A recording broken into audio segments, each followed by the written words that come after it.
Alors bonjour les amis, composition 104, les gens prévoyants 11 juillet 2016. Alors une grosse composition aujourd'hui, un gros morceau. euh, c'est la vieille métaphore de la grotte de Cro-Magnon, avec la femme dans la grotte et puis l'homme qui part à la chasse. Alors le féminin ici va amener le confort, le masculin va braver les difficultés. Et on va voir en fait que d'une certaine manière, l'un soigne l'arrière de l'autre. C'est une sorte de bienveillance croisée avec une attention de l'autre dans ces zones de fragilité. Alors toujours, 80% des cas, là on parle d'une situation traditionnelle. Donc l'homme affronte les combats, mais il attend de pouvoir se reposer à l'arrière. Donc quand il va à l'extérieur, il attend de pouvoir être au calme à l'arrière. La femme accommode le foyer, elle arrange, le, elle gère le foyer, mais elle attend de pouvoir circuler en sécurité pour ce faire. Donc, doit pouvoir aller de façon aisée sur l'extérieur pour pouvoir s'occuper de l'intérieur. Il y a une dimension spatiale. Elle travaille donc à l'intérieur et elle se détend sur l'extérieur. Shopping, amis, sorties, les soins. Lui, il travaille à l'extérieur pour capter des ressources et il s'abrite chez lui pour décompresser, pour se reposer, pour se... C'est sûr qu'aujourd'hui, le rôle de la femme qui travaille à l'extérieur assume en fait un rôle masculin.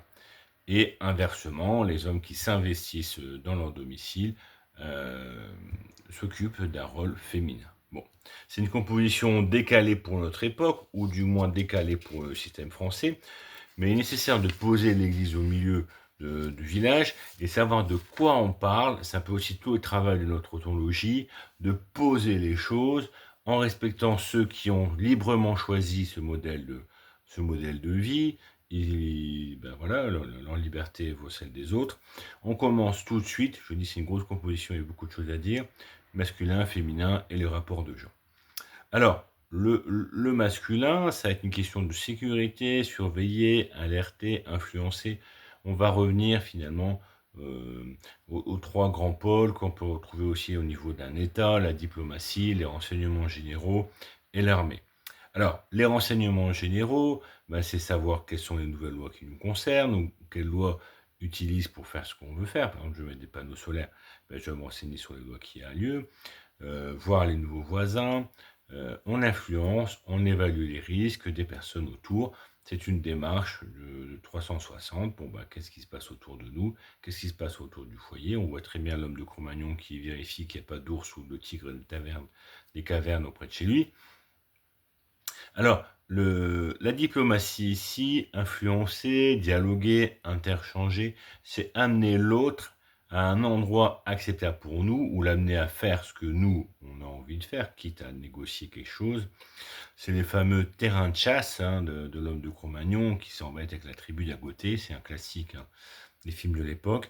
Et aujourd'hui, c'est l'approvisionnement en matières premières, comme le pétrole ou l'uranium, des besoins que l'on a et que l'on va chercher donc à prioriser. C'est toujours aussi un vote qui va être sensé, classique, où les gens s'étonnent en fait que ça ne bouge pas trop, on arrive sur des gestionnaires, et ces gestionnaires font ce travail-là. Enfin, l'armée, détruire les menaces le plus efficacement possible, le plus propre possible. C'est l'homme qui brave les menaces pour protéger sa famille, dans le métro, au supermarché, qu'est-ce que vous cherchez à ma femme, etc. C'est des classiques du cinéma hollywoodien. Bruce Willis, dans ses films qui parlent de défendre sa famille.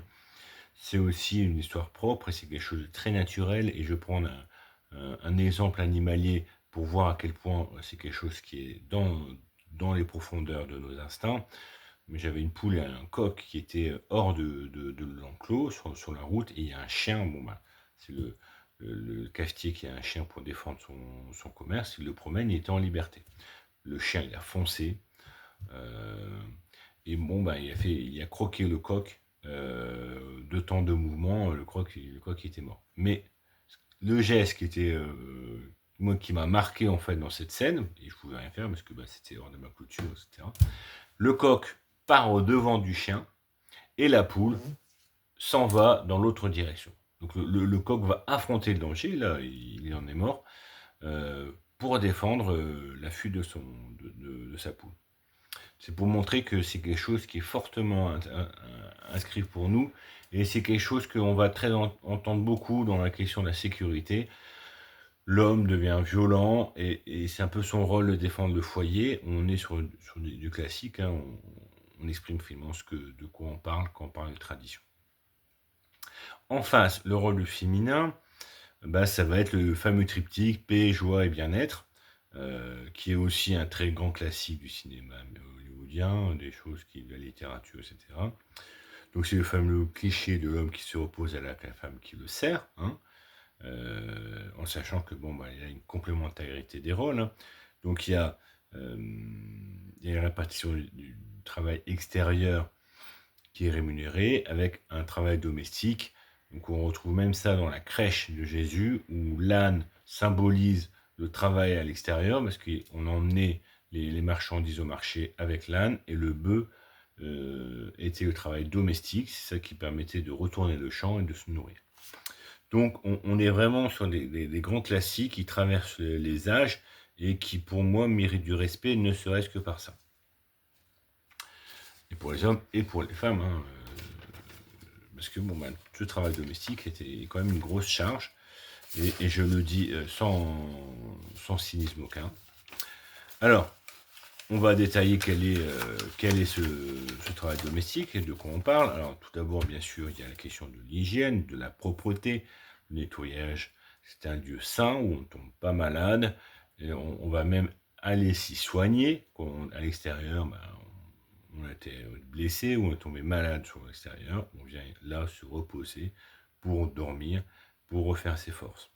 C'est un lieu accueillant, avec ou sans amis, ça dépend des gens, mais un lieu où on est heureux d'y être, là on est bien sur la dimension du bien-être, où on se sent capable d'évacuer le stress, pris sur l'extérieur, et de trouver une forme de douceur et d'affection, hein, c'est le corps et le cœur, hein, nécessaires pour supporter les dures journées de travail.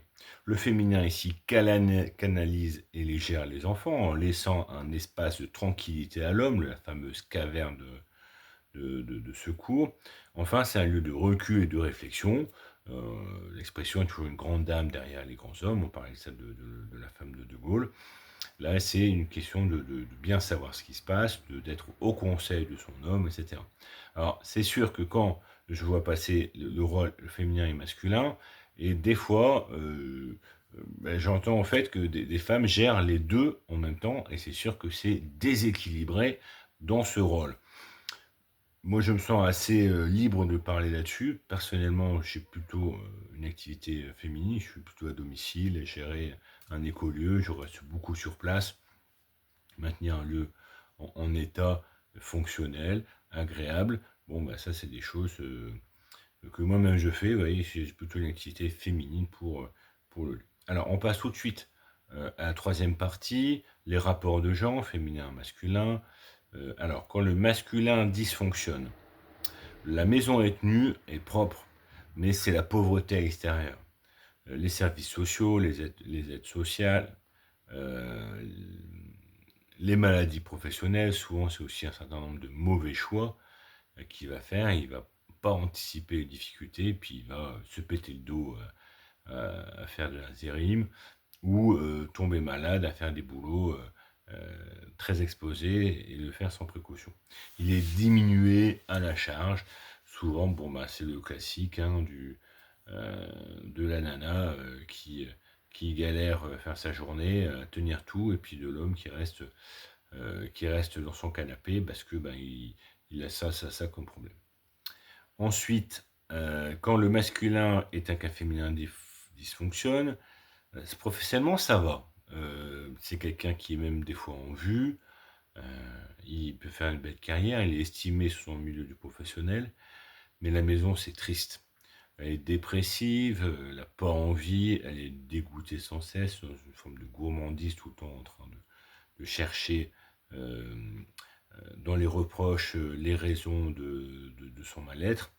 Et donc on sent comme une sorte d'humidité dans ces maisons-là, une sorte d'humidité un peu âpre.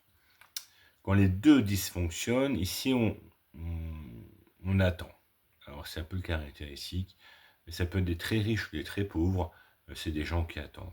Ils attendent soit que les domestiques s'occupent d'eux, ou les soignants, ou des proches qui les gèrent. C'est un peu, ils sont un peu en point commun d'être à charge des autres pour leur quotidien, pour les trucs. Ils sont des fois même très intelligents sur leur expertise, mais complètement dépendants pour leur quotidien. Enfin, quand les deux fonctionnent, là, on a une sorte d'équilibre qui va être ordinaire, un équilibre qui passe inaperçu. Les choses sont en place, on est actif sans être dans l'urgence. On marque ici, ce qui marque ici, en fait, dans ces gens-là, c'est leur capacité d'anticipation. On a presque l'impression que leur standing, leur niveau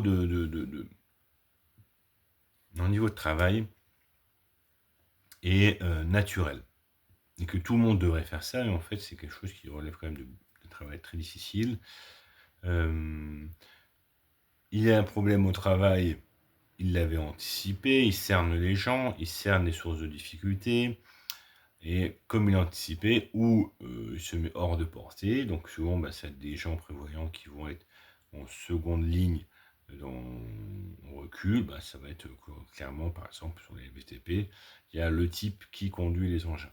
Et ça va être un peu le type qui dit, BTP, j'aime bien, mais je vais passer mes permis, comme ça, je conduis les engins, c'est pas moi qui ai porté les bordures, c'est pas moi qui a porté le lourd, ou du moins, ça sera mécanisé.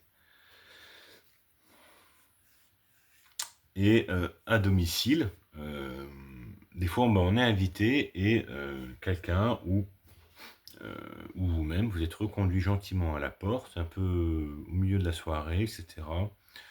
Et vous avez fait quelque chose qui ne va pas.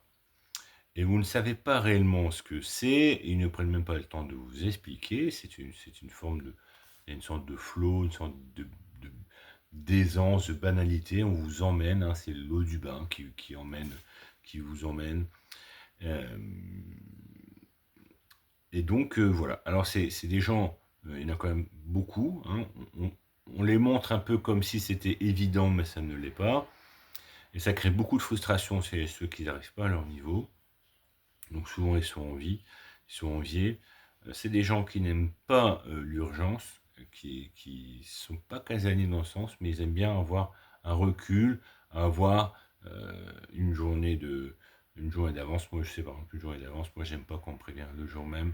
On fait un changement, oui ou tout de suite, ça j'aime pas. Après, il y a des urgences, mais ça on peut pas gérer, mais au maximum, voilà.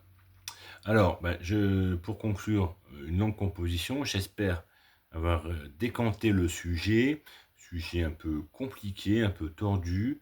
En tout cas, ces gens ordinaires qui ne le sont pas, qui sont très décriés à notre époque, même moqués. Alors souvent pour des mauvaises raisons de mon point de vue. Voilà. Et puis je respecte ces gens qui utilisent leur liberté comme ils le veulent. Voilà, merci pour votre attention. À très bientôt. Au revoir.